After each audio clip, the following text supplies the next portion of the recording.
morning, everyone. Welcome to the third edition of Town Hall. And today's theme is making governments work.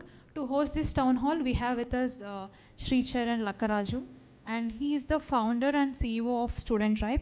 So, yeah, welcome. So this is my mic. I request Jayaprakash Narayan Garu and Mr. Konda Vishweshwar Reddy Garu, Honorable MP from Chevella.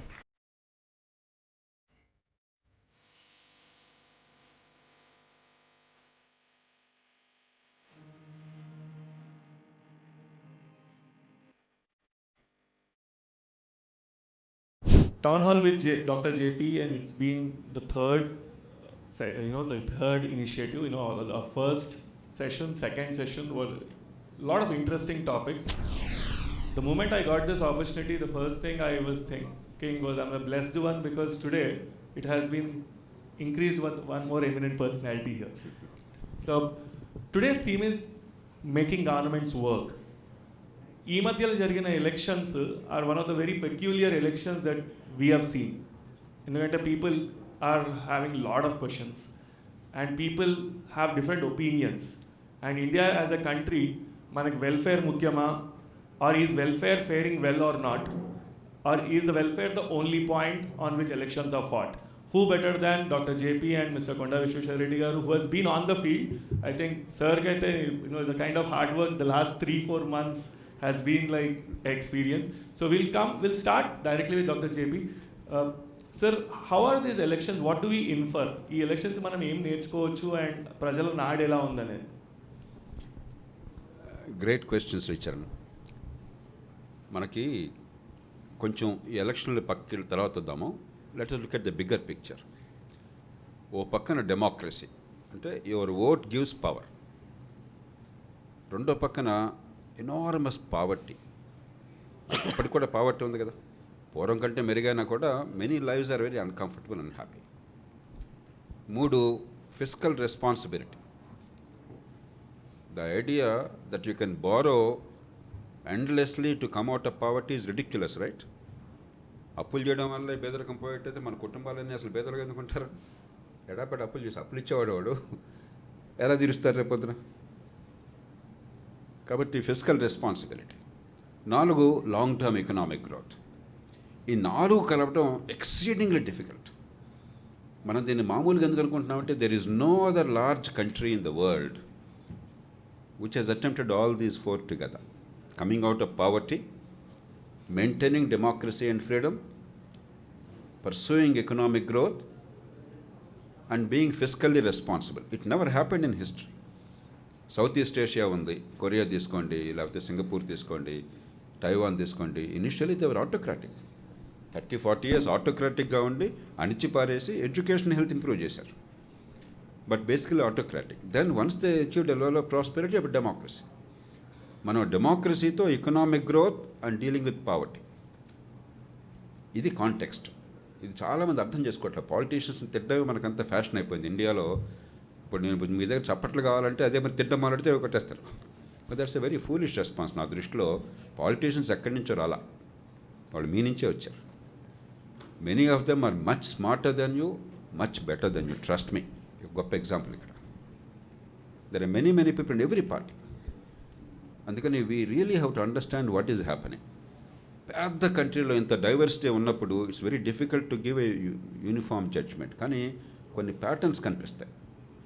Take Karnataka. Karnataka is one of the richest states in India per capita income wise. అలాగే last 5-10 years investment, economic growth very good. Corruption అది ఉంది. మనం వాళ్ళు ఒకటే జాతి, తెలుగు వాళ్ళు కర్ణాటకలో పెద్ద తేడా లేదు. కానీ ఎకనామిక్ గ్రోత్, ఇన్వెస్ట్మెంట్, ఇన్ఫ్రాస్ట్రక్చర్ బాగా జరిగింది. ఓడించేసి సంవత్సరం క్రితం కాంగ్రెస్ని తీసుకొచ్చారు. ఎందుకని? Welfare, short term welfare. సంవత్సరం కాలేదు, డామును ఓడించారు. అంటే కర్ణాటకలో ఏం చెప్తున్నారు? వెల్ఫేర్ చాలదు, గ్రోత్ చాలదు. మన స్టేటు తెలంగాణ మరి అంతకుముందు ఖచ్చితంగా చాలా పొరపాట్లున్నా కూడా గ్రోత్ను వెల్ఫేర్ కొంత బ్యాలెన్స్ ఉండింది. మాకు లాభం లేదు, ఇంకా వెల్ఫేర్ కావాలని వీళ్ళు ప్రామిస్లో కానీ కాంగ్రెస్ని తీసుకొచ్చారు. 6 నెలలు కాలేదు, సగం సీట్లు ఓడించారు. ఆంధ్రప్రదేశ్ ఉంది, welfare was extremely well administered. Jaganmohan Reddy ప్రభుత్వంలో మీరు ఎన్నైనా కంప్లైంట్స్ చేయొచ్చు, welfare administration was very good, very competent, very honest, మధ్యలో ఎక్కడ లీకేజెస్ లేవు అంతవరకు. డామన్ ఓడించారు. యూపీ ఉంది, బ్రహ్మాండమైన economic growth for a poor state, highest revenue surplus 78,000 crores. అంటే వాళ్ళ రెవెన్యూ, వాళ్ళ రోజువారీ ఖర్చు, the balance is 78,000 crores and then they putting it investment plus borrowings. Remarkable. ఒక పోర్ స్టేట్, ఒక UP would be the 5th or 6th largest country in the world, separate country అయితే. అంత backward స్టేట్లో, అంత పెద్ద స్టేట్లో అంత ర్యాపిడ్ బీమారు అనేది బీమారు చూపెట్టారు. 2-3 సార్లు ఆదరించారు, కానీ మన ఎలక్షన్లో దెబ్బ కొట్టారు. Orissa is slightly different. 25 ఏళ్ళు పవర్లో ఉన్నారు. నా దృష్టిలో మంచి గవర్నమెంట్ ఇచ్చారు ఉన్నంతలో, పార్టీలు ఏదైనా కూడాను. కొంచెం మొహం వచ్చింది, వయసు మొహం అని చెప్పని. అందుకని దేర్ ఈజ్ అ ప్యాటర్న్. ఏమిటి? వెల్ఫేర్ కావాలి, కానీ వెల్ఫేర్ ఒక్కటే చాలదు. గ్రోత్ కావాలి, కానీ ఈ గ్రోత్ వల్ల నాకు లాభం కనిపించటం లేదు. Telangana fantastic example.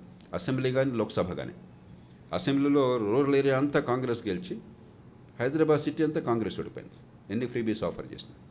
లోక్సభలో 3 హైదరాబాదు కాన్స్టిట్యూన్సీలు మీరు గ్రోత్ కోసం బీజేపీకి వేశారు. క్లియర్గా ఒక ప్యాటర్న్ కనిపిస్తుంది. ఏమవుతుంది? ఎకనామిక్ గ్రోత్ కావాలి, కానీ గ్రోత్ నన్ను టచ్ చేయటం లేదు. నాకు ఆ బెనిఫిట్ సరిగ్గా తగినంత రావటం లేదు. వస్తుంది, ఎంతో కొంత వస్తుంది డెఫినెట్గా. Even the forest people now have mobile phones. Forest people కూడా టీవీలు ఉన్నాయి, డేటా వాడుతున్నారు, యూపీఐ వాడుతున్నారు, కొంచెం రోడ్లు ఇంప్రూవ్ అయినాయి, కరెంట్ ఇంప్రూవ్ అయింది, కానీ అది చాలదు. My life is not improving అన్న ఫీలింగ్ ఉన్నది.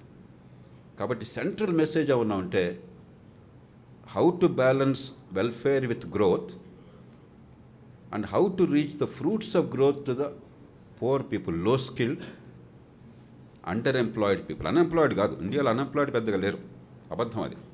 Under employed, low wages, low skills, that is the central issue. ఈ లెసన్ కనుక పార్టీలు నేర్చుకుంటే India will be better off. అలా కాకుండా మనం రెక్లెస్గా మళ్ళీ ఏదో ఎలక్షన్లో ఓటు కోసం చెప్పని ఏదో గందరగోళం చేస్తే will be in serious crisis. Awesome. So great point, sir. And Vishweshwar Reddy garu, like Chevella is one of the peculiar constituencies. ఎందుకంటే it has rural, it has urban, and it is having urban also. When you are kind of contesting the elections, what kind of experiences that you had when you were interacting with people on ground? Varied experience, as varied as the constituency. అతి పేదోళ్ళు ఇక్కడనే ఉంటారు, చదువు లేని development areas, స్కూళ్ళు మంచిగా ఉండేవి. అట్లే హైటెక్ సిటీ ఇక్కడనే. ఇదే ఈవెన్ లింగ్విస్టిక్ మైనారిటీస్ ఎంతోమంది ఉంటారు. They are 60,000 Marathis, 60,000 Karnatakas, they are Lambadi speaking. Old city is part of this. Then the most developed part of India is here. So it definitely is mini India. It represents India in many, many ways. అయితే వివిధ ఆలోచనలు ఉంటాయి, వివిధ సమస్యలు ఉంటాయి. And వీటికి పరిష్కారం ఏందని ఎటు దిక్కు చూస్తారు? ప్రభుత్వం దిక్కు చూస్తారు. ఓటు వేసేటప్పుడు ఇంకా ఎక్కువ చూస్తారు. కానీ ఎవరు చూస్తారు? జనాలలో కొంతమంది పొలిటికలీ అలైన్డ్ ఉంటారు, వాళ్ళు అవన్నీ చూడరు. నేను బీజేపీ, నేను మోడీ ఫ్యాన్ను, వెనక ముందు చూడకుంటే వేస్తారు, బీజేపీకి వేస్తారు. కొందరు నేను కేసీఆర్ ఫ్యాన్స్, లేకుంటే నేను చంద్రబాబు ఫ్యాన్స్, లేకుంటే నేను రాహుల్ గాంధీ ఫ్యాన్స్ అని వెనక ముందు. కానీ మన అదృష్టం ఏంటంటే ఈ దేశంలో పొలిటికల్ ఉన్నోళ్ళు చాలామంది ఉన్నారు. వాళ్ళు నిజంగానే ఇవన్నీ చూసి ఓటేస్తారు. As a politician I'll be happy, నా వర్గము నా పార్టీ పెద్దగా అయితే మంచిది. కానీ భారతదేశంలో చాలామంది ఎస్పెషలీ సిటీస్ అలా వాళ్ళకి పొలిటికల్ అది that's in the background. Daily life సమస్యలు ఉంటాయి, shifting vote, daily life neutral అయితే వాళ్ళు దే ఆర్ మోర్ వరీడ్. పిల్లలకు school admissions, transportation, traffic, so అవి వాళ్ళ దృష్టిలో ఉంటుంది. పాలిటిక్స్ దృష్టి వాళ్ళ మనసులో ఉండదు. సో ఫార్చునేట్లీ ఇండియాలో దట్ నా జస్ట్ సర్వే అని కాదు, less than 30% of Indian public is politically align this way or that way. So that is the core strength of India. అందుకే ప్రభుత్వాలు మారుతాయి. అయితే ప్రత్యేకంగా నా కాన్స్టిట్యున్సీలో ఇక్కడ సమస్యలు ఎన్నో ఉన్నాయి. సివిక్ ఇన్ఫ్రాస్ట్రక్చర్, మోరీలు, డ్రైనేజ్లు, లేకుంటే స్కూళ్ళు చాలా ఎక్స్పెన్సివ్ అవుతున్నాయి. గ్రామీణ ప్రాంతాలలో రైతుల వాళ్ళ వాస్తవంగా రైతులు ఆదాయం పెరుగుతుంది కాదు, చాలా పెరిగింది. కానీ వాళ్ళ ఆశయాలు, they aspirations are even greater. ఉదాహరణంగా today every one of us is wealthier than our parents and our parents were wealthier than our grandparents. ఎప్పుడు ఈ ఉదాహరణ చెప్తున్నా, మా ఇంట్లో పెద్ద జాయింట్ ఫ్యామిలీ, అంకుల్ స్కూటర్ కొన్నప్పుడు ద హోల్ హౌస్ సెలబ్రేటెడ్. ఇప్పుడు 10 ఏళ్ల కింద గ్రామాలలో 4 మోటార్ సైకిళ్ళు ఉన్న గ్రామాల ఇప్పుడు 400 మోటార్ సైకిళ్ళు ఉన్నాయి. Every one is much more richer, కానీ దే ఆస్పిరేషన్స్ చాలా ఎక్కువ పెరుగుతున్నాయి. The true metric of financial growth is poverty. At what is the poverty level? Enkata poverty level ante nenu kuta 1500 calories, 2500 calories daily tintunte, then below that is poor people. Now నాకు motor cycle లేకుండా నేను పేదోన్ని, నాకు so that is the ఇది. So the strength of India is the large population. Everyone says middle class కూడా కాదు, even రైతులు, పేదోళ్ళు, ధనవంతులు, the apolitical people who look at their life problems and అవి దృష్టిలో పెట్టుకొని ఈ ప్రభుత్వం వస్తే మంచిగా ఉంటుంది, ఈ ప్రభుత్వం వస్తే మంచిగా ఉంటుంది, ఉన్న ప్రభుత్వం ఇది చేస్తామని ఓటేసినాము, చేయలేదు, మార్పు. సో దట్ ఈస్ అది డెఫినెట్లీ ఒక greatest strength of apolitical voters in our country. Awesome. I think neutral voters and my generally I represent students a lot. స్టూడెంట్స్లో కూడా ఒకప్పుడు కాలేజెస్లలో కొన్ని భావజాలాలు వల్ల people use to get align. Today I see not much effect. Private engineering కాలేజ్లు, private degree కాలేజ్లలో అంత అసోసియేటెడ్ స్టూడెంట్ గ్రూప్స్లలో కూడా యాక్టివ్ ఉండట్లేదు. Lot of people are apolitical and they have their own opinions. But ఈ రోజులలో అందరికీ ఏంటంటే ఆన్లైన్ల వల్ల what are the channels that they follow, their opinions are forming like that. నేను first town hall with doctor JP అని అన్నప్పుడు కూడా నేను అన్నాను, ఆన్లైన్లో ఎక్కువ స్ప్రెడ్ కావాలి, ఎందుకంటే రైట్ న్యూట్రల్ ఒపీనియన్ వెళ్ళాలి. We're not against politicians or anyone, but we want to talk about what is reform. Sir ఇప్పుడు 1 సెకండ్, వారు చెప్పింది శ్రీచరణ్ చాలా కీలకమైంది. చాలామంది మన దేశంలో క్యాస్ట్ రాజకీయం గురించి మాట్లాడతారు, ఉంది క్యాస్ట్ ప్రభావం లేదంటే మనం సిల్లీగా మాట్లాడుతున్నాం. కానీ ప్రతి క్యాస్టు ఓ పార్టీకి గుడ్డిగా వేసేస్తే ఇంకా పాలిటిక్స్ ఉండేది కాదు, పూర్తిగా స్టాగ్నేషన్ వచ్చేది. అలా కాదు, చాలామంది ఎంతో కొంత క్యాస్ట్ ప్రభావం ఉన్నా, వేరే మతం ప్రభావం ఉన్నా కూడా వారు చెప్పినట్టుగా నా కుటుంబానికి ఏమవుతోంది అని చెప్పి ఆలోచించే శక్తి ఉన్నది. That is why our democracy is safe. Correct. లేకపోతే would have been in grave danger. ఒక permanent majority based on ethnicity అయినట్టయితే ఇంకా డెమోక్రసీ ఉంది, we are dead as a country. నేను మొన్న ఒక స్టూడెంట్ అడిగితే ఇంక్లూజివ్ గ్రోత్ అని అంటే, ఇంక్లూజివ్ గ్రోత్ ఇన్క్లూజివ్ గ్రోత్ అని అడిగాను. ఇన్క్లూజివ్ గ్రోత్ గురించి మాట్లాడాలి అని. So great point sir. So sir ఇప్పుడు మనకి last 2 days back union budget వచ్చింది and everybody has their own opinion. మన కంట్రీలో మనకు ఒపీనియన్లు తక్కువ కాదు. అండ్ కొందరు ఏమన్నారంటే ఎలక్షన్ రిజల్ట్స్ వల్ల దాని మీద ఇంపాక్ట్ ఉండేనా, అండ్ ఆర్ దే పార్టీస్ అంటూ కొన్ని స్టేట్స్కే కొంచెం ఫేవరబుల్గా వచ్చిందా, ఇలాంటి పాయింట్స్ ఎంతోమంది రేజ్ చేస్తున్నారు. But on a generic note for ఒక కామన్ సిటిజన్కి ఈ యూనియన్ బడ్జెట్ యొక్క ఇంపాక్ట్ ఏముంది అని మీ ఒపీనియన్? ఇప్పుడు ఎలక్షన్ ప్రభావం లేకపోతే అది రాజకీయం కాదు, కానీ ఏ రూపంలో మీరు చూడండి. ఇంటరిమ్ బడ్జెట్ ఎలక్షన్ ముందు వచ్చింది, పార్టీలను పక్కన పెట్టేద్దాం, మనం కొంచెం ఫ్రాంక్గా మాట్లాడుకుందాం. తప్పు చేస్తే విమర్శించాలి, మంచి చేస్తే మనం అభినందించాలి. అందులో కష్టాలున్న కాలంలో మంచి చేయడం తేలికైన విషయం కాదు. ఎలక్షన్ వస్తోందని తెలిసి, కీలకమైన ఎలక్షన్ అని తెలిసి కూడా ₹1 అదనంగా వెల్ఫేర్ కోసం అది కేటాయించాల ఇంటరిమ్ బడ్జెట్లో. ఆ పార్టీ మనకి ఇష్టం ఉందా లేదా పక్కన పెట్టేద్దాం, అంటే కొంచెం లాంగ్ టర్మ్ గురించి ఆలోచించారు కదా. రేపు ఎలక్షన్లో 4 ఓట్లు పోయినా కూడా దేశం బాగుపడాలని ఆలోచన చేశారు కదా. రఫ్గా అదే అప్రోచ్ ఇప్పుడు ఫాలో అయినారు. ఆనాడు 5.1% ఫిస్కల్ డెఫిసిట్ అంటే, ఫిస్కల్ డెఫిసిట్ అంటే మీరు చాలామంది తెలియచ్చు, కొంతమంది తెలియని వాళ్ళ కోసం అని చెప్పని, మీకు పెట్టే ఆదాయం ₹100, ఖర్చు ₹120, ₹20 ఎట్లా వస్తుంది? అప్పు చేయాలి, అది ఫిస్కల్ డెఫిసిట్ ముద్దుగా చెప్పాం. అంటే అప్పు చేసే డబ్బు. ఆ ఫిజికల్ డెఫిసిట్ ఇంటరిమ్ బడ్జెట్లో అప్పటికే చాలా బాగా తగ్గించినట్లు లెక్క. అంతకుముందు సంవత్సరం 5.6% ఉన్నది, 5.1% ఆఫ్ జీడిపికి తగ్గించారు. ఇప్పుడు ఫైనల్ బడ్జెట్లో 4.9%, ఇంకో 0.2% తగ్గించారు. అంటే ఒక 60,000 కోట్లు ఇంకా తగ్గించారు. కాబట్టి ఫిజికల్ రెస్పాన్సిబిలిటీ మెయింటైన్ చేశారు. 2, ఎకనామిక్ గ్రోత్ కోసం ఇన్వెస్ట్మెంట్ కావాలి. ఇన్ఫ్రాస్ట్రక్చర్ కానీ, రాష్ట్రాలకు పంపించేది కానీ, మిగతావి కానీ. 11 లక్షల కోట్ల పైచిలకు గవర్నమెంట్ ఆఫ్ ఇండియా డబ్బే.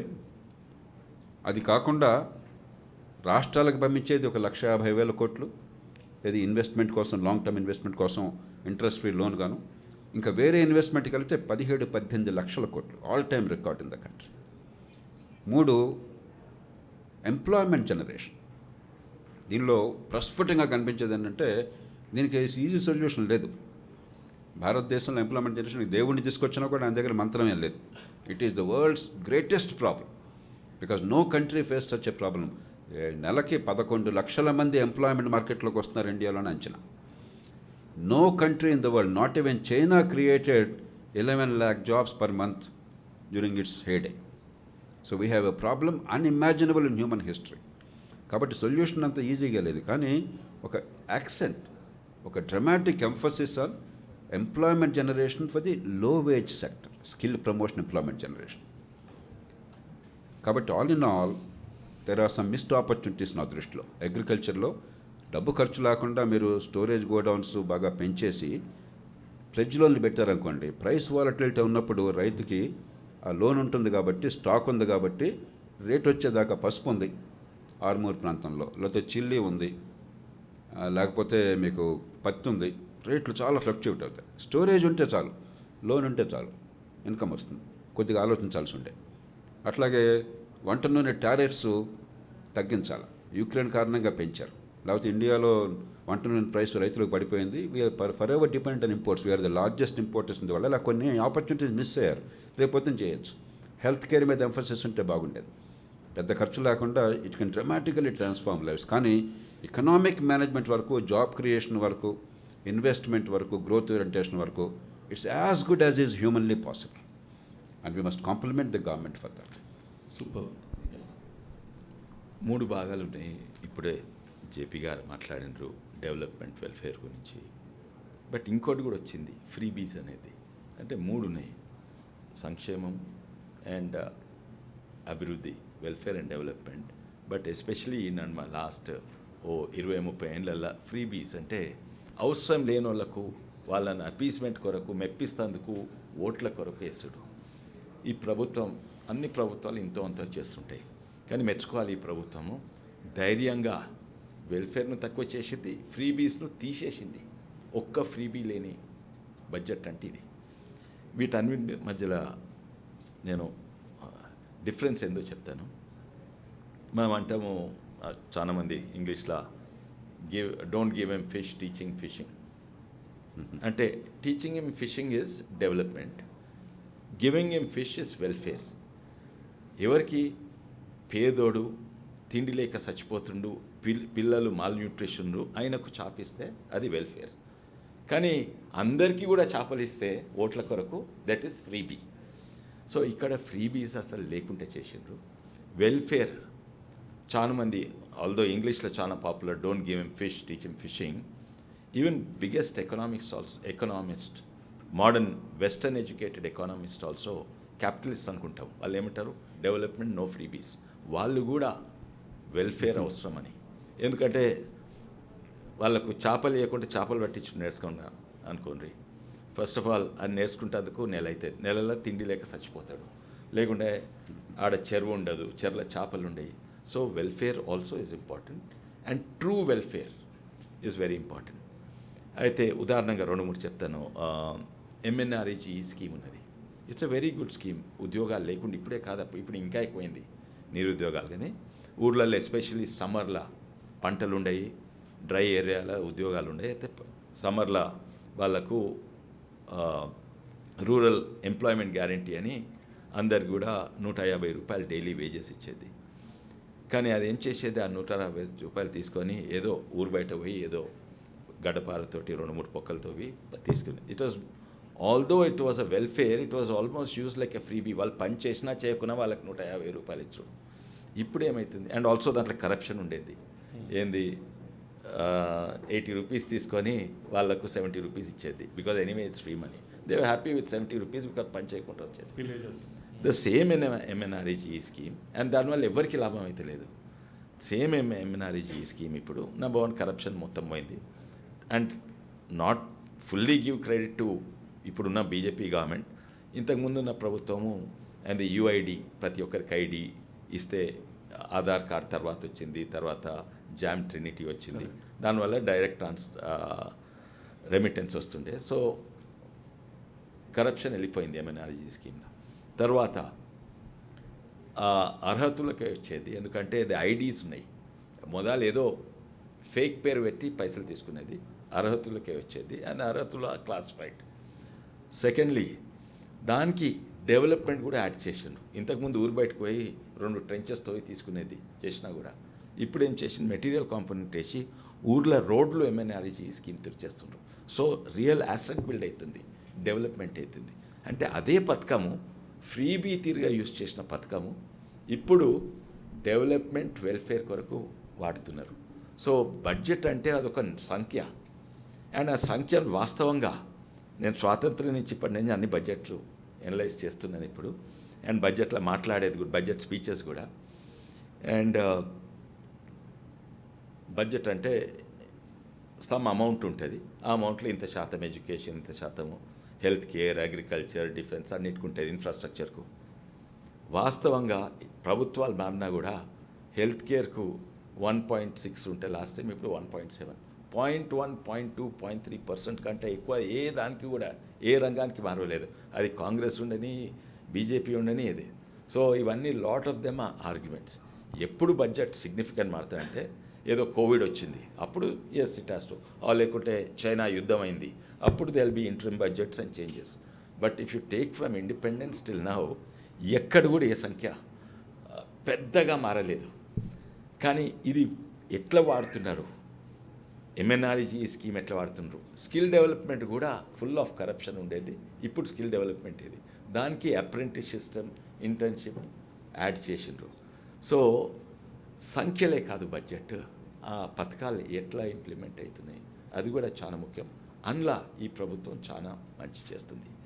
ఇంకోటి ఏంటంటే జేపీ గారు చెప్పిండ్రు, మాటలలో ఎన్నో ఉంటాయి, అర్థం చేసుకోవచ్చు, అపార్థం చేసుకోవచ్చు. అండ్ వీళ్ళు ఈ బడ్జెట్ స్పీచ్లా పాలిటిక్స్ తప్పకుంటాయి. బడ్జెట్ స్పీచ్లా నేను ఎప్పుడు కూడా అనుకునేది, బడ్జెట్ స్పీచ్ అంటే నేషనల్ బడ్జెట్, ఈ రాష్ట్రాల పేరు ఎందుకు చదువుతారు? అండ్ ఈసారి చదివినప్పుడు 2 రాష్ట్రాల పేరు చదివినరు, ఆంధ్రప్రదేశ్ ఇంకా బీహార్. ఆ వెస్ట్ బెంగాల్ అందరు లేచిపోతుకుంటారు. అంటే నేను జోక్గా అన్నాను, ఓ పద్ధతి ప్రకారం చేస్తుంది ప్రభుత్వము, ఏబీతో స్టార్ట్ చేస్తుంది, మీ వెస్ట్ బెంగాల్ లాస్ట్ కనుక ఎనీవే అది జోక్ అనుకో. పార్లమెంట్లో one of the good thing in parliament is jokes and puns allowed and encourage. It should be encourage. మనీ క్రోధం ఉండదు ఎప్పుడు. అయితే అవును కొంచెం పాలిటిక్స్ ఉంటాయి, కానీ వాస్తవంగా చూస్తే ఇప్పుడు ఆంధ్రప్రదేశ్కి ఇచ్చిండ్రు, తెలంగాణకి ఏమీ ఇవ్వలేదా? అంటే పేరు చదవడానికి ఏమీ ఇవ్వలేదా? చాలా ఇచ్చిండ్రు. తెలంగాణకి ఇచ్చిండ్రు, తమిళనాడుకి ఇచ్చిండ్రు, గుజరాత్కి ఇచ్చిండ్రు. But speeches చదువుకోయేది. ఎన్కట్స్ అంది బడ్జెట్ స్పీచెస్ చూస్తే జవహర్లాల్ నెహ్రూ గారు ప్రైమ్ మినిస్టర్ ఉండే, finance minister, Indira Gandhi garu prime minister and finance minister, Rajiv Gandhi prime minister, finance minister, John Mathai, Krishnamachari, ఎంతోమంది. వాళ్ళు బడ్జెట్ స్పీచ్లో చూస్తే టిల్ 1970 వరకు నో బడ్జెట్ స్పీచ్లో ఒక్క రాష్ట్రం పేరు కూడా మెన్షన్ చేయకుంటే, ఓన్లీ ఇన్ 74 తర్వాత దే స్టార్టెడ్ మెన్షన్. ఎందుకంటే it became more political. Budget speech became more political then economic and financial plan of the country. And ఈసారి ఎట్లయితే ఈ ప్రభుత్వానికి ధైర్యం ఉందో, ఏంది మేము సంక్షేమ పథకాలు దీని మీద ఫోకస్ చేయము, నేను ఫ్రీబీస్ అస్సలే ఫోకస్ చేయము, ఇంటరిమ్ బడ్జెట్లో రేపు ఎలక్షన్ ఉండగా ఇచ్చిండ్రు. So one thing you have to appreciate this government is yes they are courageous and yes they also political. They did mention Andhra Pradesh and Bihar and వీటికి డెఫినెట్లీ ఇంతకుముందు జవహర్లాల్ నెహ్రూ గారు ఒరిస్సా ఒక్కసారి మెన్షన్ చేసిండ్రు. And all that, because that was a peculiar situation. ఇక్కడ కూడా to a certain extent, అంటే మరీ I'm not out and out going to defend, కానీ డెఫినెట్లీ విభజన అవసరం ఉండే నా ప్రకారంగా అయింది, కానీ దానివల్ల కొన్ని లాభాలు నష్టాలైనాయి. సో దేర్ఫోర్ రీఆర్గనైజేషన్ టైం అప్పుడు చెప్పిండ్రు ఈ ప్రభుత్వం ఏంటంటే దీనికి సమ్ స్పెషల్ గ్రాంట్స్ ఇస్తాము. అఫ్ కోర్స్ వాళ్ళు అడిగింది ఏంటంటే స్పెషల్ కేటగిరీ స్టేటస్, అండ్ అది ఇయ్యలేకపోయింది ఎందుకంటే ఫైనాన్స్ కమిషన్ ఇవన్నీ కూడా డిసప్రూవ్ చేసింది. అండ్ దీనివల్ల 2 ప్రభుత్వాలు పోయినాయి, అది కూడా పక్కకు పెట్టండి. కానీ ఆ ప్రజలు ఎంతో ఎక్స్పెక్ట్ చేస్తుండే, అందుకే ప్రత్యేకంగా చెప్పవలసి వచ్చింది అండ్ కొన్ని ఇవ్వవలసి వచ్చింది. అట్లనే బీహార్ కూడా బీమారు స్టేట్స్ అని ఉండేది, అంటే బీహార్ అంటే బీమారు అంటే బీహార్, మధ్యప్రదేశ్, ఉత్తరప్రదేశ్, రాజస్థాన్ ఇవన్నీ ఉండే. అయితే అందులో తక్కిన రాష్ట్రాలు ముందుకు వెళ్ళొచ్చేసాయి. ఇప్పుడు మిగులు బడ్జెట్ ఉన్నది యూపీలో, మధ్యప్రదేశ్ మంచిగా అయింది, ఇంతో అంతో రాజస్థాన్ మంచిగా అయింది. ఈ బీమారు స్టేట్లో వెనకబడిన స్టేట్ బీహార్. సో దాన్ని ప్రత్యేకంగా పొలిటికల్గా అండ్ వాళ్ళకి అవసరం కూడా ఉండే. అవును, అది తెలుసు అపోజిషన్ ఎట్లా అంటుంది, కానీ కోర్స్ అయినా కూడా అది చెప్పిండ్రు. కానీ దానివల్ల ఇట్ డజంట్ మీన్ వేరే రాష్ట్రాలకు ఇవ్వలేదని. వేరే రాష్ట్రాలకు ఎంత ఇచ్చిందో అంతే మన రాష్ట్రానికి పక్క రాష్ట్రానికి కూడా ఇచ్చింది. Super sir. మనకి ఇక్కడ జనరల్గా ఉన్న ఆడియన్స్లో ఎక్కువ మంది youth and early employees and staff. చాలామందికి ఏంటంటే ఒకసారి బడ్జెట్ ఉన్నది కూడా రైట్ పాయింట్స్ అర్థం కాదు. అంటే ఒకసారి ఇప్పుడు ఇంటర్న్షిప్ స్కీమ్ అన్నారు, నాకు చాలామంది స్టూడెంట్స్ కనుక నేను I was just reading putting some special interest. CSR కింద కార్పొరేట్ సోషల్ రెస్పాన్సిబిలిటీలో 15,000 రూపీస్ వరకు ఇంటర్న్షిప్ అమౌంట్ ఇవ్వచ్చు అని, because you been a corporate leader also in the past. How do you see that shaping up? అంటే దాంట్లో ఒక clear guidelines ఇంకా రావాల్సి ఉంది, but we will understand more. How do you see adding value to increasing the employment percentage? ఇది రీసెంట్గా మనిషి apprenticeship ఉండే తర్వాత ఇంటర్న్షిప్ అన్నాడు, కానీ కొత్తగా ఏంటంటే సిఎస్ఆర్ ఫండ్స్ కూడా వాడవచ్చు, అంటే నా దానము నా కొరకే వాడుకోవచ్చు అన్నట్టు. అది that's the criticism. Social responsibility అంటే ఎవరికైనా డొనేషన్ ఇస్తే బయట వాళ్ళకి ఇవ్వాలి, కానీ నా కంపెనీకి నేనే ఇచ్చుకుంటే అది ఏంటని. దాంట్లో వాస్తవాలు ఉన్నాయి కొన్ని ఆర్గ్యుమెంట్ కొరకు, కానీ నేను ఎప్పుడు కూడా I did not believe that CSR is a good scheme. It's a very popular scheme. వేరే ప్రభుత్వాలు కూడా చేసినాయి tax benefit if you give donation outside. Of course my whole theory was the greatest thing a company can do is manufacture an item or provide a service, make the service good so that 10 mandiki ఆ సర్వీసో ప్రోడక్టో అవసరం పడుతుంది, అది అందుబాటు ధరలలో ఉండాలి. So they will purchase it. నేను ఎఫిషియెంట్గా manufacture చేస్తే నేను ప్రాఫిట్ వస్తుంది అండ్ 10 మందికి ఎంప్లాయ్మెంట్ వస్తుంది, వాళ్ళు ట్యాక్స్ కడతారు, నేను నా ప్రాఫిట్ మీద ట్యాక్స్ కడతారు. ఇంతకంటే ఎక్కువ సర్వీస్ దేశానికి మంచి బిజినెస్ నడుపుడే that's the greatest of the service to the nation. You don't need another particular corporate social responsibility. By giving employment that itself is social, by paying tax దాంతో రోడ్లు అవుతున్నాయి. So I was always against the concept of corporate social response, but that's my personal feeling. కానీ ఇన్లా they are not giving it to themselves, they are giving it to solve a national problem. And engagement of the youth is much more important. దీని మీద కూడా నేను చాలా research చేసినాను. ఇప్పుడు just some divorce facts చెప్తాను. మన దేశంలో జనాభా ఎక్కువైతుంది. వాస్తవంగా ఫర్టిలిటీ రేట్ 2.1 కంటే తక్కువైంది, సౌత్ ఇండియాలో ఇంకా తక్కువైంది. 2.1 ఇస్ ద రీప్లేస్మెంట్ రేట్, అంటే జనాభా తక్కువ మొదలు పెట్టిండ్రు, ఆల్రెడీ స్టార్టెడ్. జనాభా తక్కువ ఉంటే కన్జంప్షన్ కూడా తక్కువ ఉంటుంది, మనకి ఇండ్లు కన్జంప్షన్ కూడా తక్కువ ఉంటుంది. That is one fact. Fertility rate going down. Then recycling ఎక్కువైతుంది, ఎలక్ట్రిక్ షిఫ్ట్ అవుతుంది, whether it's power, solar, renewable energies వస్తున్నాయి, కార్లు ఎలక్ట్రిక్ అవుతున్నాయి, అంటే పెట్రోలియం ఇండస్ట్రీ తక్కువ అవుతుంది. రీసైక్లింగ్ ఎక్కువైతే మనకు స్టీల్ కూడా తక్కువ అవసరం, ఎందుకంటే of course India is exception because సరిపోని ఇండ్లు లేవు. ఇన్ అ డెవలప్డ్ కంట్రీ అందరికి ఇండ్లు ఉన్నాయి, కొత్త ఇండ్లు అవసరం లేదు. So you don't need to make cement and you don't need steel more. And even if you need steel, ఆ పాత బిల్డింగ్ కూలగొట్టిన స్టీల్ తీసుకొని మళ్ళీ రీసైకిల్ చేస్తారు. ఓ సైడ్ ఆర్టిఫిషియల్ ఇంటెలిజెన్స్ వస్తుంది, ఆటోమేషన్ ఇన్ ఫ్యాక్టరీస్ అవుతున్నాయి, అగ్రికల్చర్లో హైబ్రిడ్స్ ఇవన్నీ. ఒక ఎకరంలో you see the productivity of any whether it's rice, wheat లేకపోతే కూరగాయలన్నా కూడా ఆల్మోస్ట్ 5-10 ఇంతలు పెరిగింది per acre. So how is it going to affect all of you, the youngsters? We are going to face a job problem. If everything is going to be automated, all industries are going to stay. Even automobile manufacturing. Manufacturing కూడా automation and robots వస్తాయి. And మ్యానుఫ్యాక్చరింగే తక్కువైతుంది. తక్కువ కార్లు అవసరం. ఇప్పుడు electric కార్లు 30 ఏళ్ళు ఉంటాయి, వేరే కార్లు 5 ఏళ్ళు ఉంటుండే. So it is going to, if you put all these facts together, solar, artificial intelligence, automation, hybrids in agriculture, and then lower fertility rate. ఇవన్నీ దగ్గర పెడితే what's the conclusion? We are not going to have many jobs. Yet, we are going to have a growth, economic growth. So we are going to, not just in India, the world is going to go through an era of jobless growth. And that is the most challenging thing. And I always believe, and I look at myself, whenever I'm jobless, I'm also frustrated, I'm also angry. When I'm gainfully employed, he's the happiest person. So now employment lekunte, the most important thing today I feel, whether it's Revanth Reddy garu or Chandrababu Naidu garu or Modi or Rahul Gandhi or Putin, everyone is going through this problem. Nevertheless, they have to promise jobs. ఇప్పుడు వాళ్ళ పేపర్లో వచ్చింది, ఈ 3 నెలల్లో 60,000 government jobs. 60,000 ఏం కాదు, 30,000 government jobs. 30,000 ఏం కావు, అవి గవర్నమెంట్ జాబ్స్. లక్షలాది జాబ్స్ కావాలి. Nobody can solve this magic. It is going to happen. We are going to go into a phase of jobless growth. Then what do we do? So one is we have to see how to engage the youth, and this thing is how to engage ourselves. And the most challenging thing is our mental health. Jobless, it affects mental health. But we have to acknowledge that, and we have to find different. So probably instead of software job or manufacturing jobs, maybe it will be in arts and sports, and maybe these types of activities will increase. And humanity or spirituality, and humanity is evolving out of menial jobs, whatever it is.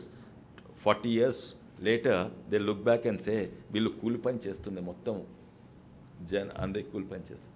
So that is going to be a challenge for the governments all over, and engaging the youth is very important. So this apprenticeship and internship is very good, but also immediate in this thing, it not only engages the youth, innovations and all never used to happen in universities and not even in research.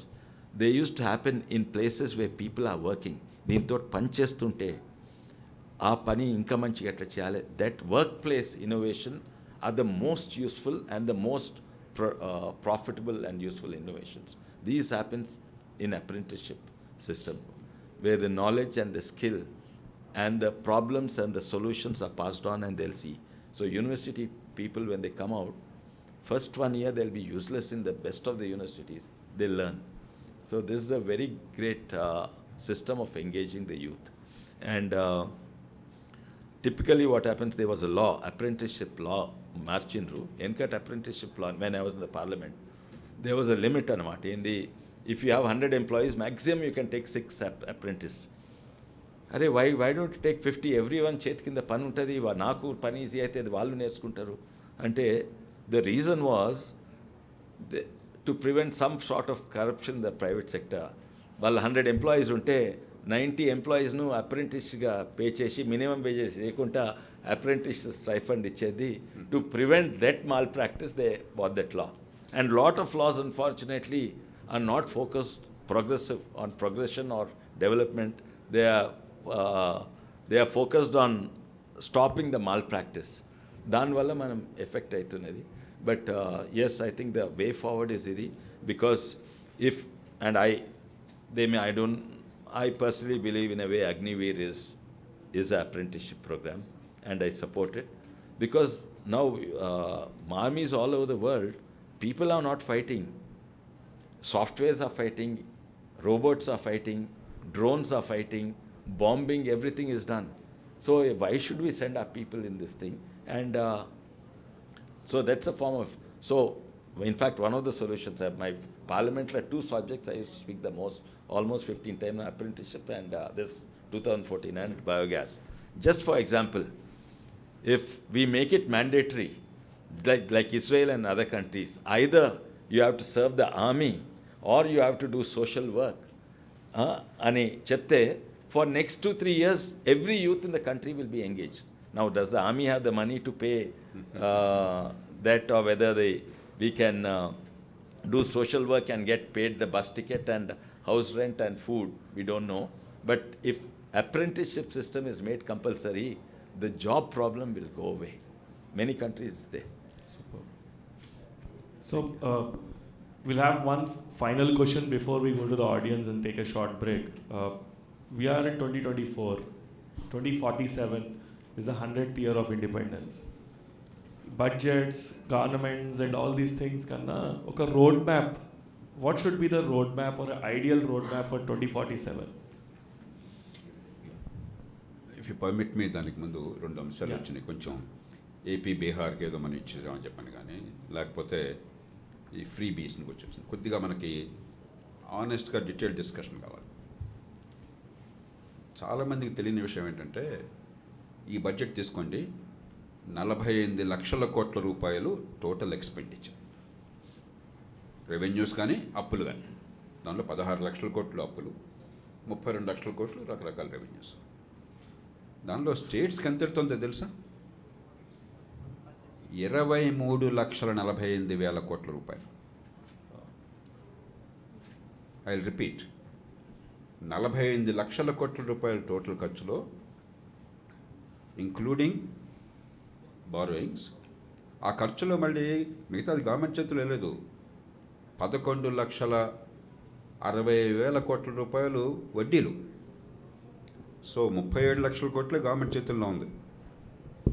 37 లక్షల కోట్లలో 23,48,000 కోట్ల రూపాయలు స్టేట్స్కి వెళ్తుంది. కాబట్టి అన్ని స్టేట్స్కి వెళ్తుంది.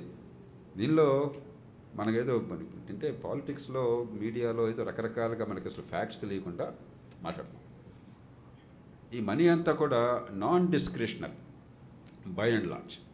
Finance commission revolution, centrally sponsored schemes, కొన్ని గ్రాంట్స్ వగేరా ఒక ఫార్ములా ఉంటుంది, దాని ప్రకారం వెళ్ళిపోతాయి. Bihar is the poorest state in India, one of the poorest on earth. నేను 20 ఏళ్ల క్రితం నితీష్ కుమార్ గారు ముఖ్యమంత్రి అయినప్పుడు ఆనాడు ప్రధానమంత్రి మన్మోహన్ సింగ్ గారితో సోనియా గాంధీ గారితో గట్టిగా వాదించాను. ఎన్డీఏ అప్పుడు కూడా ఆయన, కాబట్టి బీజేపీ మిత్రపక్షం. అది మర్చిపోండి మీరు. ఇంతకాలం నాటికి బీహార్ లాంటి చాలా కష్టంలో ఉన్న రాష్ట్రానికి ఒక మంచి ఆయన వచ్చాడు, మీరు గట్టిగా సాయం చేయండి అంటే వాళ్ళంతా ఏమంటున్నారు తెలుసా? నా పేరు చూసి బీహార్ అని అనుకుని ఏమంటే మీకు ఇంత పక్షపాతం ఎట్లా చెప్పి నాతో గొడవ చేశాను. నేను తెలుగు అన్నాయి అంటే మీరు మీకెందుకండి అన్నారు. అరే ఇందాక పక్షపాతం అంటుంటే ఇప్పుడు నీకెందుకు అంటుంటివి?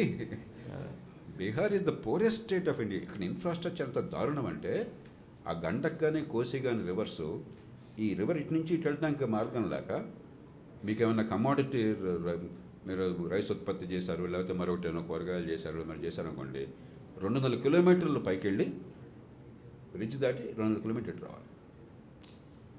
ప్రతి వర్షాకాలం ఇక్కడి దాకా నీళ్లు, కొన్ని వేల గ్రామాలు ప్రతి వర్షాకాలం. It is a disgrace to the country. అదే చిన్న రాష్ట్రం అది. సో మనం if you don't improve Bihar and UP, India cannot improve. అది మన రాష్ట్రం, ఇంకో రాష్ట్రం పక్కన పెట్టండి. కాబట్టి బీహార్ పర్ క్యాపిటల్ ఇన్కమ్ ఎంతో తెలుసా? ఎవరన్నా గెస్ట్ చేయగలరా? To give an idea, Telangana per capita income 3,47,000. Bihar ఎంతో తెలుసా? 58,000. 1/6. మనం 3,40,000 పర్ క్యాపిటల్ ఉంటే చాలా ఇంకా పావర్టీ ఉంది అనుకుంటున్నాం కదా. 58,000. కాబట్టి బీహార్కి సాయం నా దృష్టిలో ఇప్పుడు చేస్తుంది చాలా తక్కువ. ఇంకా చాలా ఏళ్ల పాటు చాలా ఎక్కువ చేసేసి, as long as it is utilised well, infrastructure build చేసి, ఫ్లడ్ ప్రూఫింగ్ చేసి, ఎడ్యుకేషన్, హెల్త్ కేర్ బాగు చేసి, స్కిల్ ప్రమోట్ చేసి. కాబట్టి if you really believe in one country and a strong federal system, Bihar and UP must be improved for our sake, వాళ్ళ కోసం కదా. There's one startling fact. 2000 అనుకుంటే మీరు చెప్పినదే, it was 17 times difference. Bihar 1,700% between Kerala, not Telangana, Kerala and Bihar మధ్యలో. అయితే ప్రత్యేకంగా I looked at other countries. Americas developed countries, అక్కడ కూడా ధనవంతమైన రాష్ట్రాలు ఉన్నాయి, వెనకబడిన. సో బాస్టన్ మ్యాసచ్యూసెట్స్లో ఎంత అప్పుడు $60,000 ఉండే, ఏది per capita income. Louisiana Mississippi ఏమో వెనకబడిన రాష్ట్రం, అక్కడ 30,000, అంటే సగము. అంటే అమెరికా డెవలప్ కంట్రీలు కూడా ఉన్నాయి, బట్ ఎంత 2 times or 100% difference. Then I looked at undeveloped countries like Sudan, Ethiopia. అప్పుడు ఇథోపియాలో స్టార్వేషన్ ఉండే, అక్కడ కూడా ఒక ప్రావిన్స్ నుంచి ఇంకో ప్రావిన్స్ డిఫరెన్స్ ఉండే. కానీ నో, ఇండియా ప్రత్యేకత అదే. The startling fact about India is we had 1700% difference between one state in the same country and other state. ఎప్పుడు 2000, ఇప్పుడు 6 times or 10 times తక్కువైంది. But no other country in the world more developed than us and less developed than us has such high regional disparity అనమాట. So that's why వారు చెప్పినట్టు, JP garu చెప్పినట్టు, they are some things which are out of the control. It's are good systems, that's why country is going forward. ఇప్పుడు finance commission report ఉంది, report అంటాం కానీ it's actually award. Most powerful prime ministers also can change it. Bihar కానీ పోవాలంటే పోవాలి, ఆంధ్ర కానీ పోవాలంటే పోవాలి, లేకుంటే ఇంకో రాష్ట్రానికి పోవాలి. వీళ్ళ discretion will be in my opinion less than 10%. ఒక ప్రైమ్ మినిస్టర్లు ఫైనాన్స్ మినిస్టర్ చేట్ల సెంట్రల్ స్కీమ్స్ అవి స్టేట్ వచ్చే డెవల్యూషన్ కాక అన్ని సెంట్రల్ రైల్వేస్కు, ప్రతి రోడ్స్కు, అన్నిటి కూడా మళ్ళీ సెంట్రల్ స్కీమ్స్ కూడా వస్తాయి. సో ఐ థింక్ వారు చెప్పినట్టు ఐ థింక్ చాలా మందికి తెలియదు ఇది ఏంటంటే ఈయన పక్షపాతం చూపెడుతుండు, పొలిటిక్గా లేకుండా కుర్చీ బచావ్ బడ్జెట్, ఇవో all these are political dialogues. AP పక్షపాతం అన్నమాట వచ్చింది కదా, తెలుగు వాళ్ళం కాబట్టి అనుకుంటా. కానీ ఆనెస్ట్గా చెప్తాను, కొత్తగా ఏమి ఇవ్వాల. స్టేట్ డివిజన్ అప్పుడు చట్టంలో ఉన్నాయి, చాలా అమలు కాల. అవి చేస్తామని దాన్ని కొన్ని చేస్తున్నారు, ఇంకా చేయాల్సినవి ఉన్నాయి. కాబట్టి ఇదేంటంటే పొలిటికల్గా తిట్టడానికి మాకేదో రాలేదని చెప్పని నిజామాబద్ధం పక్కన పెట్టేసి మిస్లీడ్ చేయడము, మాకేదో వచ్చిందని చెప్పని ప్రజలు నచ్చ చెప్పడం, 2 రకాలు ఉన్నాయి దీనిలో. బీజేపీ ఏంటి, మేము 2 రాష్ట్రాలు చేసామని చెప్పుకుంటున్నారు, ఆ 2 రాష్ట్రాల ప్రభుత్వాలు మేము బోర్డు తెచ్చుకున్నామని చెప్పేస్తున్నారు. అది పెద్ద వాస్తవం కాదు. మిగతా రాష్ట్రాలను కూడా మా అందరికీ దోచిపెట్టేసి వాళ్ళకి ఇచ్చేస్తున్నారంటున్నారు, అది వాస్తవం కాదు. You can take it from, ఎందుకంటే నా మనసులో పొరపాటును కూడా పక్షపాతం ఉండదు. ఇక ఫ్రీ బీస్ని వచ్చి వచ్చింది ఒక ఉదాహరణ, అందరికి తెలిసిందైనా కూడా మనకు అందరికి తెలియాలి బాగా స్పష్టంగా కావాలి. ఢిల్లీలో వాటర్ ఫ్రీ అన్నారు. లాస్ట్ వీక్ సోషల్ మీడియాలో మీరు చూసారు లేదో, నా దృష్టికి వచ్చింది ఒకటి. వాటరు కొన్ని చోట్ల బకెట్లో బ్లాక్గా వస్తుందంట, కొన్ని చోట్ల బ్లూగా వస్తుందట, కొన్ని చోట్ల ఎల్లోగా వస్తుందంట. మంచినీళ్ళు ఇమ్మన్నారు కానీ మంచినీళ్ళ పేరుతో పాయిజన్ ఇచ్చి ఫ్రీ అని చెప్పని గాడిదని వాడు చెప్పాడా? మంచినీళ్ళు కలితే మరణశిక్ష పడే నీళ్ళు ఇమ్మని వాడు చెప్పాడా? కాస్ట్ రికవరీ లేకపోతే మీ క్వాలిటీ ఎట్లా వస్తుంది? Delhi is the richest city in India. Delhi per capita income of and నేను చెప్పాలని బహుశా 5 లక్షలు ఉంటుంది, 6 లక్షలు ఎంత ఉంటుంది. 6 లక్షలు పర్ క్యాపిటల్ ఇన్కమ్ ఉండి మంచినీళ్ళు తాగడానికి నరకం అయితే what kind of a country అవి ఫ్రీ అన్న పేరుతో? హైదరాబాద్లో ఎవరు అడిగాడు ఫ్రీ ఇమ్మని చెప్పని? ఇంత వర్షాలు పడుతుంటే కొన్ని చోట్ల ట్యాంకర్తో నీళ్ళు ఇవ్వాల్సి వస్తుంది. ఇప్పుడు మెట్రోపాలిటన్ వాటర్ సప్లై బోర్డు వాళ్ళ యాక్చువల్ ఖర్చులు పక్కన పెట్టండి, ప్రాజెక్టుల మీద వడ్డీలు గిడ్డీలు చాలా అవుతాయి, పక్కన పెట్టండి. ఆపరేషనల్ కాస్ట్ అంటే రోజువారీగా వాటర్ పంప్ చేయడము, ఆ వాటర్ని శుద్ధి చేయడము, సప్లై చేయడానికి అయ్యే ఖర్చు, రికవరీ లేకపోయేసరికి 100-120 కోట్లు నెల బకాయి పడుతున్నారు. 40% ఆఫ్ వాటర్ హైదరాబాద్ సిటీలో 40%. మనం గోదావరి నుంచి కృష్ణ నుంచి వేల కోట్లు ఖర్చు పెట్టి పంప్ చేస్తున్నాం. గోదావరి 600 అడుగుల కింద ఉంది, ఇంకెక్కువ ఉంది బహుశా 700, 1200 అడుగుల కింద అన్నట్టు. కృష్ణ 200-300 అడుగుల కింద ఉంది. అక్కడి నుంచి పెద్ద ఎత్తున పంప్ చేసి తీసుకొస్తుంటే 40% సిటీలో పోతుందండి. ఫ్రీబీ అన్నది ఫ్రీ కాదు, మనం మునిగిపోతున్నాం కాబట్టి నటిస్తున్నాం. ఫ్రాంక్గా చెప్తాం, మనందరికీ ఎవరన్నా ఫ్రీ వాటర్ అని అడిగారు మీరు ఎవరన్నా? ఆ వాటర్కి ఇంకో 200-300 నెలకు కడితే మనం పేదవాళ్ళు అవుతాం. క్వాలిటీ సప్లై ఉండాలి కానీ. కాబట్టి ఫ్రీబీ అన్నది అబద్ధం. మన మోసం చేస్తున్నారు, పన్నుల డబ్బంతా నాశనం అవుతుంది, వనరులు వృధా అయిపోతున్నాయి. చివరికి నెక్స్ట్ జనరేషన్ మాదేముంది, నేను ముసలివాడిని, నేను పోతాను, మీ జనరేషన్ మునిగిపోతుంది. ఈ అప్పులన్నీ మోసేది మీరు అయిపోతుంది. ఇక 2047 కానీ 50 కానివ్వండి. మళ్ళీ again let's go back to the jobs. One example, Vishweshwar garu చెప్పింది కరెక్టే, కానీ పూర్తిగా నేను ఒప్పుకోను. ఎందుకంటే జాబ్స్ కష్టమైనా కూడా ఒక చిన్న ఎగ్జాంపుల్ చెప్తాను. వియట్నాం జనాభా మనలో 10%, 1/10. గ్లోబల్ మ్యానుఫ్యాక్చరింగ్ ఎక్స్పోర్ట్స్లో వియత్నాం షేరు 2%. ఇండియా వాళ్ళకి 10 times జనాభా ఉంది, మన షేరు 1.6%. 1.6%. లో ఎండ్ మ్యానుఫ్యాక్చరింగ్, గార్మెంట్స్ కానీ, లెదర్ గూడ్స్ కానీ, ఎలక్ట్రానిక్ గూడ్స్ కానీ, లో స్కిల్ లో ఎండ్ మ్యానుఫ్యాక్చరింగ్ గ్లోబల్ మార్కెట్లో ఎక్స్పోర్ట్స్లో వియత్నాం షేరు 5.2%, ఇండియా షేరు 2.7%. బ్రహ్మాండంగా మ్యానుఫ్యాక్చరింగ్ పెరగడం కష్టం కావచ్చు, world over mechanisation, automation, artificial intelligence ఇవన్నీ వస్తున్నమాట వాస్తవం. కానీ this is a disgrace. This is an absolute disgrace, unacceptable. ఇది ఇట్లా కంటిన్యూ అయితే పొలిటికల్ స్టెబిలిటీ ఉండదు మీకు. ఎందుకంటే కడుపు మండి రోడ్ మీదకి వస్తాడు, సోషల్ స్టెబిలిటీ ఉండదు, అన్రెస్ట్ వస్తుంది, ఎకనామిక్ గ్రోత్ ఉండదు, కొంతకాలం పోయాక స్టాగ్నెంట్ అవుతుంది. 2 కావాలి దీనిలో. ఈ సెక్టర్ని తీసుకుంటే 2 కావాలి. ఓ పక్కనేమో స్కిల్స్ లేవు, సప్లై లేదు. ఉద్యోగం కావాలని కోరేవాళ్ళు ఉన్నారు, కానీ ఉద్యోగానికి పనికొచ్చే వాళ్ళని తయారు చేయలేకపోతున్నావు. డిగ్రీ కాగితాలు, చెత్త డిగ్రీ కాగితాలు, చెత్త స్కూల్ సర్టిఫికెట్లు, దొంగ సర్టిఫికెట్లు ఇచ్చి మాస్ కాపీయింగ్ చేసి పిల్లల భవిష్యత్తును నాశనం చేస్తున్నాం, తల్లిదండ్రులను మోసం చేస్తున్నాం. కాబట్టి ఈ బడ్జెట్లో ప్రధానంగా ఏంటి, స్కిల్స్ ఎలా చేయాలి. ఒకటి ఎడ్యుకేషన్ ఇంప్రూవ్ కావాలి. లాస్ట్ టైం మనం ఎడ్యుకేషన్ కొంత మాట్లాడుకున్నాం, లోతుగా వాళ్ళు వెళ్ళక్కర్లా. కానీ ఓ పక్కన ఎడ్యుకేషన్, కనీసం స్కూల్ లెవెల్, రెండో పక్కన స్కిల్స్. ఇది చాలదు. లేబర్ లాసు మన దేశంలో ఎట్లా ఉన్నాయంటే, కొంచెం ఈ మాట ఎవరు మాట్లాడట్లా. ఉన్న ఆర్గనైజ్డ్ లేబర్ కొద్ది మందిని ప్రొటెక్ట్ చేయడం తప్ప కొత్త ఎంప్లాయ్మెంట్ చంపేస్తుంది. కొత్తగా వారు ఎంటర్ప్రెన్యూర్, ఏ ఎంటర్ప్రెన్యూర్ అయినా కూడా ఒక 100 మందికి ఉద్యోగాలు ఇద్దాం అనుకునే పరిస్థితి కాదు. ఉద్యోగాలు లేకుండా గ్రోత్ ఎట్లా సాధిద్దామనే పరిస్థితి మనం తీసుకొచ్చాం.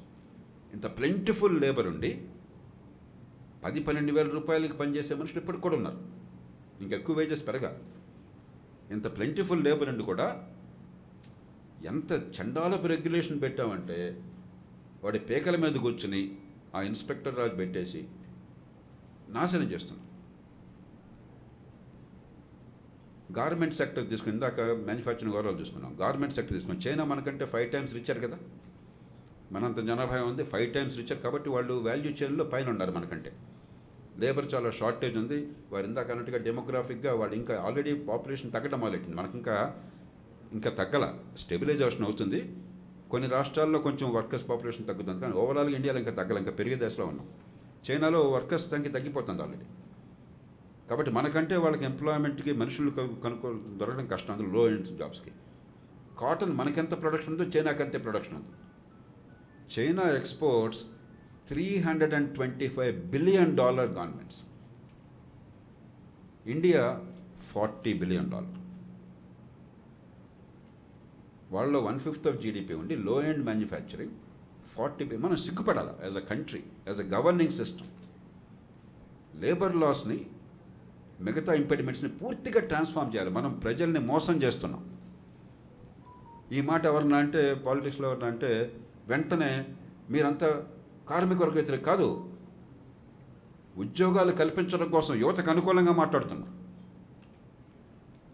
మనకున్న చట్టాలు ఉద్యోగాలను తినేయడం కోసం, ఉద్యోగాలను చంపేయడం కోసం. సో 2047 మనకు విధంగా మనం అనుకున్నాయి.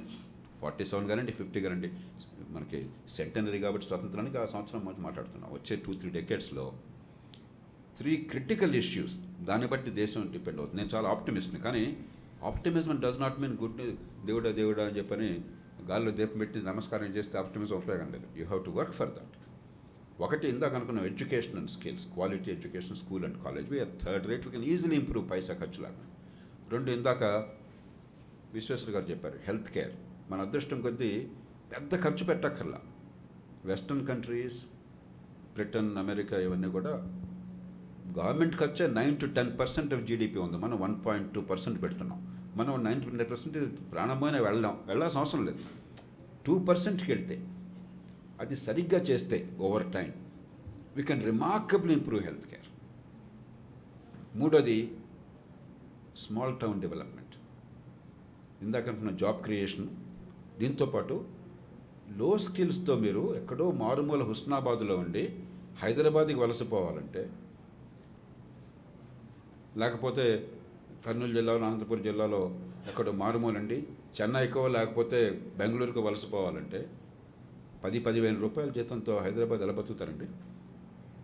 వాడికి ఇల్లు ఎక్కడ, ట్రాన్స్పోర్ట్ ఎట్లాగా, ఉండేది ఒక చోట, పనిచేసేది ఇంకో చోట. ఒక్కరోజు పని కనుక లేకపోతే, ఒక్కరోజు అనారోగ్యం వస్తే ఆలనా పాలనలేదు. ఇక్కడ మైగ్రెంట్ లేబర్ అంతా లో ఎండ్ లేబర్, పాపం ఫ్యామిలీస్తో ఉంటారు, ఒంటరిగా బతుకుతారు. ఫ్యామిలీస్ వచ్చే శక్తి లేదు, వాళ్ళు అక్కడే ఉండాలి. లైఫ్ ఈజ్ హెల్. అదే ఇవన్నీ లో ఎండ్ జాబ్స్, ఇవేమీ సాఫ్ట్వేర్ జాబ్స్ కాదు, మేనేజీరియల్ జాబ్స్ కాదు, పెద్ద క్రియేటివ్ జాబ్స్ కాదు. ఇదే కనుక పక్కన స్మాల్ టౌన్లో ఈ ఉద్యోగం 10-15 వేలు వచ్చిందనుకోండి, life is comfortable and relaxed comparative. అద్భుతం నేను అంటలా. మీరు మీ ఊరి నుంచి మీరు డిస్లొకేట్ కాలా, అక్కడ మీ బంధువులు ఆలనా పాలన ఉంటుంది. మీ ఊళ్ళో చూసుకుంటూ పట్టణంలో పని చేసుకోవచ్చు, పట్టణంలో ఉంటూ ఊళ్ళో పని చేసుకోవచ్చు. ఆ ఇమాజినేషన్తో చేస్తే education, health care, job creation, small towns, అది ఉంటే ఐ గ్యారంటీ యూ మన ఫెంటాస్టిక్ కంట్రీగా అవుతామని కాదు, కానీ we can definitely be a comfortable country where there will be social stability, political stability and economic growth and prosperity. అవి ignore చేసి మనం ఇప్పుడులాగా అన్నీ ఫ్రీకి ఇచ్చేస్తాం. గవర్నమెంట్లో ఉద్యోగాలని, గవర్నమెంట్ ఇందా విశ్వేశ్వర గారు చక్కగా చెప్పారు, 3% గవర్నమెంట్లో మొత్తం అన్ని union government, state government, army, railways, public sector banks, public sector undertakings, local governments మొత్తం కలిపి 1,80,00,000 మంది ఎంప్లాయ్మెంట్. 1,80,00,000 మంది వర్క్ ఫోర్స్. ఇండియాలో 56 కోట్ల మంది. నాకు నంబర్స్ చెప్పడం ఇష్టం లేదు, ఎందుకంటే చాలామందికి ఇది కూడా చాలా కష్టంగా ఉంది. మన చదువు అంత అధ్వానంగా ఉందంటే ఈ 1,80,00,000 ఏంటి, 56 కోట్లు ఏంటి, కొంచెం గందరగోళంగా ఉంటుంది. కానీ 100 మంది పనిచేసే వాళ్ళలో 3 గవర్నమెంట్లో ఉన్నారు. You can never solve the problem. ప్రతి స్టేట్లో కూడా ఈ పార్టీ ఆ పార్టీ పక్కన పెట్టేసి మెగా డిఎస్ఏ అని ఒకళ్ళు, టీచర్ రిక్రూట్మెంట్ ఒకళ్ళు. టీచర్లు ఇప్పటికే 18 మంది పిల్లలకు ఒక టీచర్ మన స్కూళ్ళలో ఉంది. ఇక్కడే మాచిరాజు గారు ఉన్నారు, ఆయన హెడ్ మాస్టరు. ఆయన కనుక్కోండి, చాలా స్కూళ్ళు 10 మంది పిల్లలు, 5 పిల్లలు. కొన్ని స్కూళ్ళల్లో పిల్లల కంటే టీచర్లు ఎక్కువ ఉన్నారు, నిజంగా ఉన్నారు. నేను పొరపాటు మాట్లాడలా. కొన్ని స్కూళ్ళలో 2 పిల్లలు, 2 రోజులు అయితే 3 టీచర్లు ఉన్నారు. మనమేం నటిస్తున్నాం, అది ఎడ్యుకేషన్ అనుకుంటున్నాం. సమస్య ఎడ్యుకేషనల్ అవుట్కమ్స్ అలా తీసుకురావాలి. అంచేత మనం ఈ యువతని భ్రమంలో నెట్టేసి, అబద్ధాలు ఆడేసి గందరగోళం చేస్తున్నాం. చిన్న చిన్న ఉద్యోగాలకి, రైల్వేల్లో చిన్న ఉద్యోగాలు డి లెవెల్ అంటారు, అంటే 10-12 వేల రూపాయలు జీతం, 15,000 రూపాయలు జీతం, గ్యాంగ్ మెన్ ఇలాంటి అన్నమాట. దానికి ఒక 80,000 ఉద్యోగాలకి వాళ్ళు నోటిఫికేషన్ ఇస్తే 2,40,00,000 మంది అప్లై చేశారండి, వరల్డ్ రికార్డ్. ఇప్పుడు మార్నింగ్ రాత్రి మీరు ప్యారిస్ ఒలింపిక్స్ ఓపెనింగ్ సెరమనీ ఒప్పుకున్న వాళ్ళు చూస్తుంటారు. నేను కాసేపు చూసాను, తర్వాత రోజు పడుకున్నాను. అందరూ వచ్చి ఆ దేశాల్లో 100కి 90 జనాభా 2,30,00,000 ఉండదు. 100కి 90 దేశాల జనాభా 2,30,00,000 లేదు. ఈ చెత్త ఉద్యోగాలకి, అంటే తక్కువ జీతం వచ్చే ఉద్యోగాలకి 2,40,00,000 మంది అప్లై చేశారు. అంటే ఏంటి, గవర్నమెంట్ ఉద్యోగమే పరిష్కారం అన్న భావం. It's a disaster. ప్రైవేట్ సెక్టర్లో లో ఎండ్ జాబ్స్, రీజనబుల్ వేజ్తో, రీజనబుల్ ప్రొడక్టివిటీతో ఇంకా స్పేస్ ఉన్నది. అవన్నీ ఫిల్ అయిన తర్వాత అప్పుడు విశ్వేశ్వర్ గారు చెప్పిన ప్రాబ్లం ఎంత చేసినా కూడా ప్రపంచం అంతా కూడా రేపొద్దున ఎంప్లాయ్మెంట్, ఎందుకంటే తక్కువ మంది ఎక్కువ ప్రొడ్యూస్ చేస్తున్నారు. That is the global problem. మనం ఆ స్థాయిలో వెళ్ళాం. మన ప్రాబ్లము మనం తెచ్చిపెట్టుకున్న ప్రాబ్లం, గ్లోబల్ టెక్నాలజీ వల్ల కాదు మన ప్రాబ్లం, మన ఫెయిల్యూర్ వల్ల problem. There is no large country like this, we can easily overcome that. కాబట్టి I believe in the future of this country. కానీ గాల్లో దీపం పెట్టి దేవుడా దేవుడా అంటే కాదు. మనం if you do the right things, just 3-4 things right within our means, దానికేం ఫెంటాస్టిక్గా డబ్బులు అక్కర్లా, ఉన్న టెక్నాలజీతో కొంచెం విజ్డమ్తో ప్రజలకు అర్థం పెట్టి. ఈ డిస్కషన్ అంతా ఏంటి, మనకు చాలా విషయాలు గందరగోళంగా అబద్ధాలు ఆడుకుంటున్నాం, విషయం తెలియక చర్చించుకుంటున్నాం. ఎంతో కొంత మనకి విషయం అర్థమైతే సొల్యూషన్ ఈజీగా తెలుస్తుంది కామన్ సెన్స్తో. అవి చేస్తే then I think at least my generation, I'm the oldest here, my generation can leave this planet or this life with some degree of satisfaction. It's possible, it's in our hands. Great answers. Any final closing statements on that? No. వారు ఒకటి అన్నారు optimistic అని, అది చాలా ముఖ్యము. Not blind optimism. మనము we all have to be proactively optimistic, and I think that's the great message for the youth and for the country. And we are going through a phase where the growth has been consistent and continuous. We as a nation have been used to certain things. I would simply like to call them bad habits instead of saying bad politics for whatever reason. And our hope is on those people who have aspirations. And they do not follow the young. I'm seeing the young today do not blindly subscribe to any ideology or a political party, and they are the future. The open-mindedness of our youth and a large section of our population, keep our minds open. Whoever you think will solve your problems, whoever you will think will take the nation forward, and start believing what JP Garu said, that freebies actually take the nation backward, and opportunities is what everybody is looking. Nobody is looking at freebies, and I think our nation is in a great direction despite what is happening world over, whether it's in Israel, Palestine or Ukraine, or so many disturbances across the world. Our nation is on a good path. The election results have been fantastic. Of course, diverse nation unnappudu there will be diverse opinions and views, one step forward, one step backwards. But this time I think these few years we are doing 2 steps backwards and less steps, 2 steps forward and 1 step backward. So I think, and that's the way a democracy work. We did not have the JP గారు బిగినింగ్లో చెప్పిండు, మనకు అదృష్టం లేకుండే ఏదో Singapore Korea, they were absolute dictators. They fortunately they focused only on development, no welfare, very harsh law and order issues were crushed, and so they had the benefit of dictatorship or lack of democracy which took the nation forward. For us the challenges are greater, and I think we are facing it in a right manner.